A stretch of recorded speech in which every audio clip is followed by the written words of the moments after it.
Em 1998, Celso e eu pensamos em fazer um videoclipe de uma música chamada Soldado do Morro.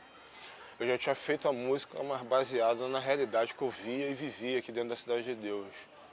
Soldado do Morro é uma música que é a história de um falcão que fica em cima de uma laje, narrando as mazelas do dia a dia e seu desejo de viver diferente da vida que ele está levando naquele momento.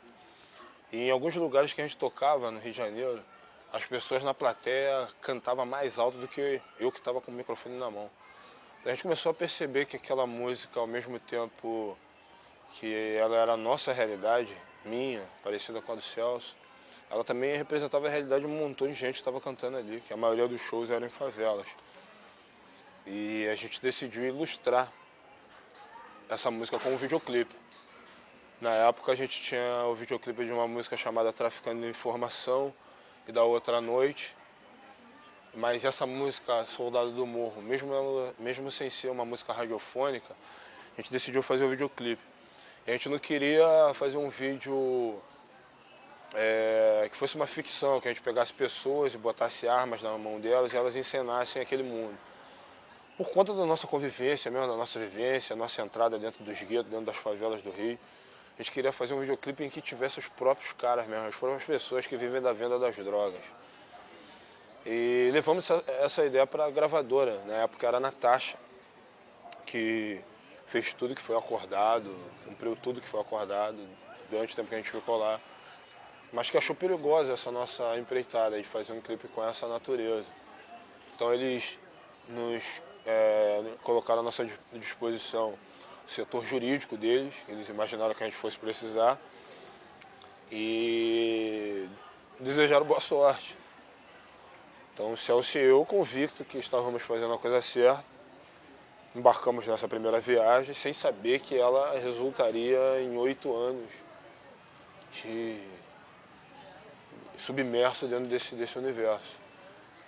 Então a gente entrou em algumas comunidades do Rio e o procedimento que a gente usou é o mesmo que a gente usou até o final das gravações, que era de nunca apertar o REC antes de conversar com as pessoas sobre o que a gente estava fazendo e até onde essas coisas poderiam chegar.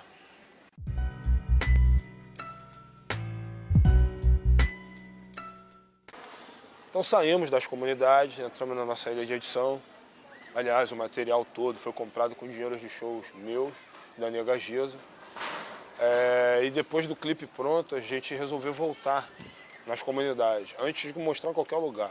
A primeira coisa que eu fazia era voltar nas comunidades e mudar aquilo que a gente discorda, que é das pessoas que vai nesses locais, fazem as filmagens, depois fazem o que querem com aquilo e nunca voltam naquele lugar. Então a gente quis voltar para mostrar para as pessoas. E quando a gente chegou no lugar, é que a gente recebeu as notícias que começaram a causar espanto. E tipo, 80% das pessoas que participaram do clipe já não existiam mais. Algumas tinham sido baleadas em confronto com a polícia, outros estavam no hospital, outros já não existiam mais, outros estavam corridos da favela. Então a gente percebeu que nosso clipe era importante, a música também era importante, mas era insuficiente diante da questão, diante do quadro. E já estava rolando toda uma especulação em volta desse videoclipe. Tinha um delegado de polícia na época aqui do Rio, que já estava prometendo na mídia, em alguns jornais, que iria me indiciar por apologia ao crime, por apologia do tráfico de drogas. Enfim, vários jornais já estavam me condenando sem antes sequer ter um julgamento. E a gente fez uma festa na Cidade de Deus, uma festa em que a gente decidiu que ali seria o julgamento desse videoclipe. Uma festa que na verdade era exibição, era a apresentação do clipe para a comunidade. Chamamos alguns parceiros, que veio Cidade Negra, Dudu Nobre, grande parceiro, Caetano Veloso, que trouxe o Djavan. Uma festa que tinha em torno de 15, 10 mil pessoas, sei lá. Uma festa como a Cidade de Deus, acho que nunca tinha visto, pelo menos eu não lembro, desde que moro aqui. E prometi que o clipe seria exibido, que se as pessoas aplaudissem, a gente ia continuar. Porque a gente ia entender que o videoclipe não representava um desserviço para a comunidade. Mas as pessoas vaiassem ou não gostassem do clipe, a gente ia quebrar a fita e não se fala mais nisso. Fizemos a festa e o clipe foi ovacionado, as pessoas aplaudiram muito. A gente viu ali que estava no caminho certo. E um repórter da TV Globo, alguma coisa Ávila, o nome dele, repórter branco, alto, ele gravou o telão, não sei se covardemente ou profissionalmente, ele filmou o telão. E no dia seguinte, quando eu acordei para assistir os noticiários de TV, pensando que alguém fosse falar da festa na Cidade de Deus, que não teve sequer briga de namorado, nenhum tipo de discussão, rolando a mais pura e plena paz do início ao final. Tava lá todos os noticiários dizendo, sugerindo que o Bill fosse preso, e as imagens extraídas do nosso telão e um videoclipe que tem 11 minutos e meio, passando apenas 3 ou 4 segundos. Até eu comecei a imaginar que eu também tinha feito alguma coisa de errado. Tinha que ser preso.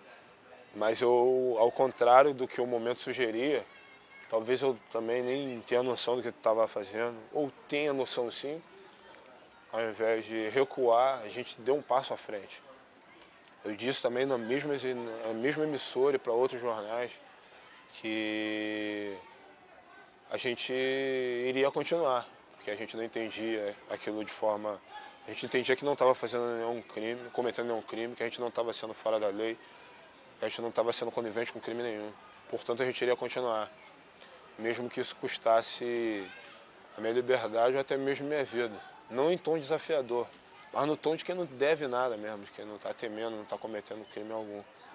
Sim, muitas pessoas aplaudiram essas palavras, mas minha mãe ficou apavorada e me achou irresponsável por falar isso. Mas era o que a gente estava sentindo no momento.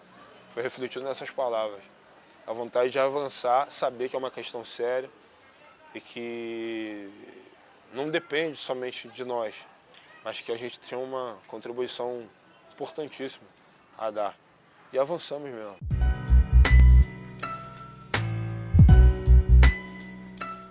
Pegamos a nossa filmadora e começamos a percorrer o Brasil, em busca dessa mesma realidade que a gente achava inicialmente que era do Rio. E ao contrário do que eu mesmo imaginava de ter muitas diferenças, o que eu encontrei foi muitas semelhanças também. Acabava modificando o material bélico, tipo de arma, tipo de droga, a gíria, mas o modelo social de jovem era sempre parecido. Geralmente negro, pobre, morador de favela com família desestruturada. E essa realidade dividida de forma trágica com o Brasil inteiro. E só o Rio de Janeiro ganhando destaque nos noticiários. Então a gente começou a deparar com essa realidade em todo o Brasil.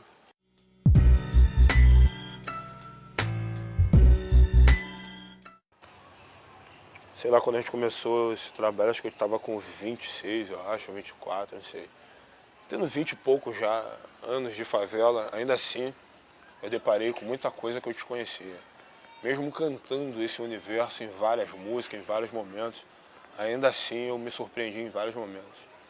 Porque a gente também, desde do início desse trabalho, usamos também no processo do Cabeça de Porco e depois na continuação do nosso trabalho, que era a técnica que a gente chama da técnica da humildade. E nunca chegar num lugar para falar, como de costume, mas chegar para ouvir. Tipo, sair do lugar de palco mesmo, de artista, e me colocar no lugar de plateia. E passar a ser a plateia daquele monte de artistas que vivem naquele palco que ninguém quer ir lá assistir o show deles. Então eu comecei a ver e ouvir coisas que eu nunca tinha imaginado sequer. Uma das histórias está relatada no livro Cabeça de Porco, que é numa cidade do sul, em que ela tem uma fama de ter uma qualidade de vida muito boa, uma das melhores do Brasil. No livro os nomes estão todos trocados, né? E quando eu cheguei nesse local, foi um dos lugares que eu achei que era mais parecido com o Rio de Janeiro, na estrutura de crime, de tráfico com fogueteiro, com jovens, muitas crianças envolvidas, com barricadas, com acerto de arrego entre o crime, entre a polícia local. O meu contato com aquela cidade era só através do show, de rap, hip hop, no máximo uma visita a algum projeto social dentro de uma favela. Mas quando eu entrei para ver isso, eu deparei com essa realidade. Esse foi um primeiro ponto. E segundo, uma coisa que eu só tinha assistido num filme norte-americano, no filme New Jack City, que está destacado, que tem o nome de Gangue Brutal, é o primeiro filme acho que é o primeiro filme do Wesley Snipes, que faz o papel de Nino Brown, que no filme tem uma cena em que o Nino Brown, que é o chefe de uma gangue de tráfico de crack em Nova York, ele toma um prédio e faz daquele prédio um local de venda de crack e também de consumo. E a gente foi num lugar, no livro Falcão, a gente relata a história de um prédio. E que a gente chegou no local, os caras só falavam que a gente precisava conhecer o predinho. E eu achei que aquilo fosse coisa da cabeça de cineasta norte-americano. E deparar com uma realidade daquela aqui no Brasil, muito próxima de nós, uma coisa desconhecida para mim, que eu nunca tinha visto nenhuma matéria sobre o assunto, nunca ouvi falar. Foram pontos assim que chamaram a atenção. Sem falar nas cenas que a gente usou no documentário, da desesperança passada na voz dos jovens. Porque por mais que eu tenha contato com eles aqui mesmo dentro da comunidade, é o contato de quando eu estou passando para ir comprar pão, que aperta a mão, e aí parceiro, tranquilo e tal, como é que tá? Legal, pá. Ou o contato na hora do futebol, que a gente para na grade para olhar o futebol junto, na hora que eu estou passando, na hora que está no baile. Mas nunca um momento íntimo assim, é que ele possa confidenciar para mim coisas que de repente ele não falaria para ninguém, nem para o cara que está dividindo o fuzil com ele. Então, assim, ouvir eles falarem para mim coisas que eu sei que eles não falam, às vezes nem para a própria mãe, também foram coisas que me surpreenderam dentro de um mundo que eu achei que já conhecesse bastante.